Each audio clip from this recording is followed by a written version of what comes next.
Hello guys, আসসালামু আলাইকুম। আর একটা নতুন রেসিপি নিয়ে আসলাম। প্রথমে কিছু গরুর গোশ কিমা করে নিয়েছি, তারপরে কিছু মসুর ডাল ভালো করে ধুয়ে পরিষ্কার করে নিয়েছি, তারপরে কিমা করা গোশগুলো মসুর ডাল একসাথে মিশিয়ে একটু আদা রসুন বাটা দিলাম। তারপরে আর একটা মশলা দিব, একটু হলুদ গুঁড়ো, মরিচ গুঁড়ো, জিরে গুঁড়ো, ধনিয়া গুঁড়ো, গরম মশলা গুঁড়ো আর লবণ দিয়ে মাখিয়ে ঝোল দিয়ে সেদ্ধ করে নিব একসাথে। এই তো গাইস, সেদ্ধ করে নিব। গাইস, আমার রেসিপি ভালো লাগলে subscribe please, like comment share করে পাশে থাকবেন।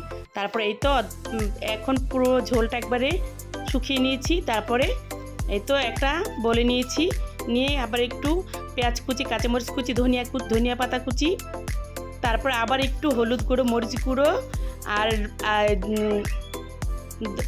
ধনিয়া গুঁড়ো আর একটু আদা রসুন বাটা আর কাবাব মশলা দিয়ে একটু ভালো করে মাখিয়ে নেব। এই তো একটু পেঁয়াজ বেরেস্তা দিলাম আর বেসন দিলাম, দিয়ে একসাথে ভালো করে আর একটা ডিম দিলাম, দিয়ে একসাথে ভালো করে মিক্স করে নেব। এই তো তারপরে একটু ঘি দিলাম আর একটু কেওড়া জল দিলাম, দিয়ে ভালো করে মিক্স করে একদম মাখিয়ে নেব ভালো করে।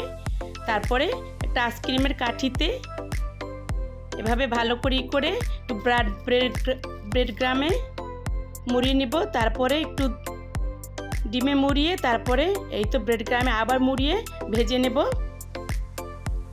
আসসালামু আলাইকুম গাইস, আল্লাহ হাফেজ, ভালো থাকবেন।